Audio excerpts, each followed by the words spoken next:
Welcome to another Chelsea chat, and yesterday I'm glad to say the revival continued and it was Leicester City 1, Chelsea 3. First of all, a big shout out to all those fans that went to Leicester. You could hear them on the television, and I was glad when the players went over at the end and applauded you, because you deserved the applause. So we come across Leicester, who are fighting for their lives. Very, very physical team. Was it Ricardo, whatever his name is, in the first couple of minutes on João Felix? To me, when I looked at that in slow motion, he didn't even get booked. He got booked later in the game for something far less, but he didn't even get booked, and that was actually an ankle breaker. He went through full weight behind it, and you could see Felix's ankle, literally doing that. So they were physical, but we didn't lose our heads. We stuck to our game plan. We didn't have Reece James because he was ill, but I thought those lads out there, to a man, gave 100%. And then Conor Gallagher, when he came on in the second half, I think he gave 110%. I think he was just what we needed at that time. He didn't let them settle. And they were dodgy at the back, and Gallagher just did not let them settle. Now, I don't know about you guys and girls out there, but I'd love to have been a fly on the wall just before the Leeds game to find out what the difference, what happened, what did Potter say to them, what did they get together and say between themselves. But the body language looks different. Kai Havertz is a player reborn. Yesterday, he's smiling, going over and clapping the fans, and he just looks like a totally different human being, not just different footballer. And there just seems to be a camaraderie. Now, we're not there yet. We're not fully there yet, and I think there'll be a few more bumps in the road when we play better quality opposition, because we're not quite there yet. You can see sometimes a player thinks someone's going to be making a run. Cucurella near the end thought someone would be making a run, and they didn't. And I'm not picking on Cucurella because he had a good game, but he gets forward after Chilwell had gone off and plays a ball backwards when everyone was running in a far more offensive position than he played it back. So just have a little look up and then play it. But after you've been playing with people for a while and you get to know where they're going to be running, you play that ball into space. You don't play it necessarily to their feet. You play it into the spaces where you know they're going to be attacking. And that only comes with time. A couple of other little things, where players have played a ball and it's gone out because they're expecting someone running there and they weren't. The players tend to have either an offensive or a defensive mindset, so they'll watch a game and they'll think, oh, I should be there or I should be there. None of it's right or wrong. It just means that you're in a different place. You've either stepped back 3 yards in case they counter-attack, or you've gone forward 3 yards thinking, oh, the ball might come out to me and we're on the attack. So they've all got to get to know each other, and that takes time. That takes probably 15, 20 games together. What are we on now that Fernandes has played? Is it 5, 6 games? He was superb, by the way, yesterday. I tell you what, when I was thinking of my man of the match, I don't know who got it officially, but when I was thinking of my man of the match, I changed my mind about 5 times. So yesterday we had Kepa in goal, we had Ruben Loftus-Cheek at right back, and I thought in the first half particularly he was excellent in that position. Tried getting forward, but also done his defensive duties. Wesley Fofana just inside him, on the left of a back three. Koulibaly looks like the Napoli Koulibaly, more with each game. And to his left we had Cucurella. Another superb game. I've highlighted 2 of his mistakes, but overall I thought he was excellent yesterday. Looks again a player reborn. Chilwell was superb. Lovely strike for the first goal. Yes, the goalkeeper might have done better, but he wouldn't have been expecting that. The technique was superb. Lovely, lovely goal, and it enough shut them up, didn't it? They are classless, that lot. They always have been. Well, Gary Lineker's a Leicester fan. That says it all, doesn't it? So yeah, in front of them we had Enzo Fernandez and Kovacic. Well, he was everywhere yesterday. Again, a couple of mistakes, over dribbled, give the ball away, but on the whole, excellent game. And Endo Fernandez, well, I gave him my man of the match in the end, but he just edged about 4 or 5 others. You could throw 4 or 5 other names at me, maybe more than that, maybe 6 or 7 other names at me yesterday, and say you thought they were the man of the match, and I wouldn't have an argument against it. And in front of those, we had João Felix, very good, very good. Shame his goal was disallowed. Just got, you think a player of that quality, just hold it for a second. All you got to do is look across that line. I don't understand why so many top forwards, I'm not just picking on him, I don't understand how so many top forwards are offside so often. It's not rocket science. You look along the line, you make sure you're behind their last man, and then you go. In that case, obviously, Ruben was forward, so you just make sure you're behind him. You know, if the ball don't go forward, you can't be offside, so just make sure you're behind Ruben. That was even easier yesterday for him to look at. And we had Kai Havertz, who looks like a different player. These last 3 or 4 games, he looks like a different player. He put a real shift in yesterday, defensively and offensively. Got a great goal. Arguably could have got more. But what a shift that boy put in. If someone said to me he was man of the match, I wouldn't argue with him. And up front, Mudryk, he was playing more as a false 9, wasn't he, yesterday? Lots of pace, always going to trouble people. You can tell the physical side of the Premiership is going to take him a while to get used to. But we've all got to remember the boy's only played 50 first-team games before he joined the club. So he's a newbie. He's a real newbie, and it's going to take him time. And it's going to take him time to get used to that. Those big Premiership defenders roughing him up. So it was a good game to play in him yesterday, because we had the quality to beat them. But he knew he was going to be in a game, and he did.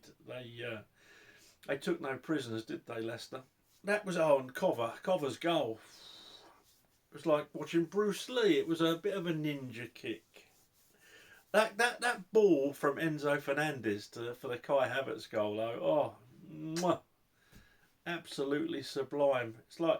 It was like watching Cesc Fabregas in his pomp, and he did it 3 or 4 times, didn't he, yesterday? He absolutely run the show in that midfield, did Fernandez. Anyone that don't think he's worth... I mean, no, I don't think any man's worth 100 million, don't get me wrong. But do you know what? We'll look back, I think, in 2 or 3 years and think what a bargain that is. If we ever sell him, he'll probably go for a couple of 100 million. He's a real class act, that lad. Hard working, good vision, got everything. He's better than I thought he was when we bought him. And he's playing the side that's sort of struggling as well, isn't he? So, top mark. All I can say about the game is that we look like we've got a game plan. We look like the players are all motivated and properly up for it. We have got a sense of urgency. We're playing the ball faster. We're moving faster. We're pressing better. The back 3 are... Well, we're not missing Silva. That's the biggest compliment, isn't it? They are working for each other. They're covering each other. Yeah, there's a couple of mistakes because they're getting used to each other. But what a back 3 they are at the minute. And you got Badiashile to go in there as well, and he's another excellent siding. So it's looking good. With Cucurella, when we went to a back 4 and Cucurella went out to the left, he looks to get forward now, and that's all you want from him, isn't it? That's all you want from him. When Chilwell was injured, you was knackered. But if Chilwell gets injured now, you can stick Cucurella at left back and put Badiashile in. We've got options. And Nagolo's got to come back in. Although where he comes into when they're playing like that in midfield, I just don't know. I suppose it's good to have rotation and good to have options, isn't it? And Nagolo will, if he's fit, he will certainly give us that. So yesterday, I'm going to give Kepa a 6.5. Played well, good with the ball.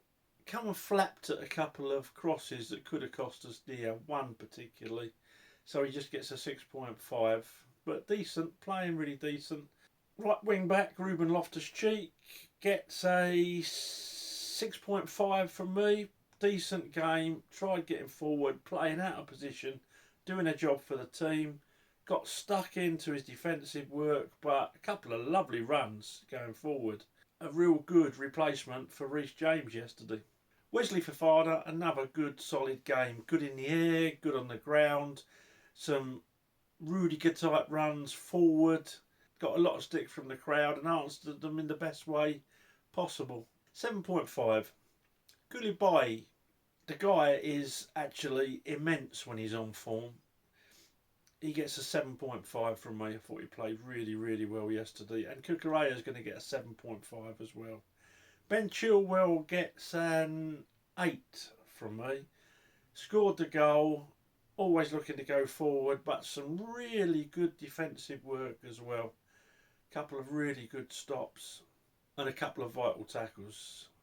Played really, really well. Enzo Fernandez gets a 9 and he's my man of the match everywhere. Superb passing, great tackling. He's got everything. Kovacic gets an 8.5. A couple of times he lost it cheaply, but overall, full of energy. Didn't waste a lot of ball. Combative in the midfield. Can't ask much more. João Felix gets a 6.5. I think he was genuinely injured by that ankle breaker, and I hope it's okay. I bet he's really bruised this morning. But he did okay. He flatters to deceive. I think there's a real top player in there, and he does some lovely stuff. But he also gives it away cheaply. He cost us the goal. What he was trying to play with, when you're surrounded by even one player, if you've got one player and you kick it in the stand. Don't turn into him on the edge of your 18-yard box. For a guy with his experience, even though he's a young lad, with his experience, I was very disappointed. And I could actually see it happen before it happened. I thought, no, don't. So a 6.5. 6.5. Great player, but needs to cut that sort of thing out. And his finishing, he needs to work on his finishing. I know, but needs to work on that. Kai Havertz gets a 8.5. Took his goal beautifully after that lovely ball from Fernandez, and all afternoon, loads of work, loads of defensive stuff, doing everything at the moment he wasn't doing before the Leeds game. But I wanted him sold. I'm not going to be a hypocrite. I wanted him sold. Well, I don't want this version of Kai Havertz sold. And maybe he don't want to be sold. That's why he's put in such a shift in. I don't know. Anyway, yesterday, 8.5. Sorry, I digress. I'm excited about this side. I really am excited. And I'm excited about the options. And up front, Mudryk. I am going to give Mudryk a 6.5. Thought he had a good game. I thought he scared him to death with his pace. Lovely cushion header for Kovacic's goal. And intelligent, some good runs, a couple of good passes. Yeah, I think he's going to be a hell of a signing once he acclimatises to the Premier League. I can see why Potter's not played him in front of players that have got Premier League experience, and particularly against sides who are going to batter him. But Arjen Robben was the same when he came to Chelsea. First couple of games he played, I don't think he literally knew what hit him. He turned out to be an excellent signing for us. So, and look what a career. I think we're going to get the same from Mudryk. He looks a very similar type of player to me. Let me know what you think. I don't score substitutes as a rule, but I thought Conor Gallagher was excellent when he came on. He would have got an 8 from me if I was scoring, because he epitomised. He might lack a little bit of quality. We've all said that, but effort and he has got a good football brain. Some of the balls he played yesterday, you know, he has got it. I think in his locker. I think only minutes will tell us if he's top drawer or not, or if he can get to top drawer. Pulisic came on. Yeah, good to see him getting some minutes. Good to see him back after his 10,000th injury. Chukwuemeka, he looked nice and direct like he always does, and I think again only minutes. But the good thing is, I think when you've got your back line settled and you've got a steady midfield, you can alternate those three in front of you. I can think of all sorts of combinations that would do a job. So Potter's got some lovely hard decisions to make. So that's it. I don't think we're back to top draw yet, because we're getting to know each other. But I'll tell you what, the future looks good. Let me know what you think. Oh, Potter, I haven't scored Potter, have I? I'm rubbish at this. Potter gets an 8 yesterday. I thought his initial team was as good as it could be with Reece James out the side, and yeah, I've got no complaints about his in-game management, and it's nice to see him with a smile on his face, and hopefully the Cabbages haven't sent him and his kids more death threats. Maybe if you don't get a result against Leicester, you're getting it. So are the kids. Oh, I can't get over the brain deads. Right, thanks for watching. Please subscribe to the channel.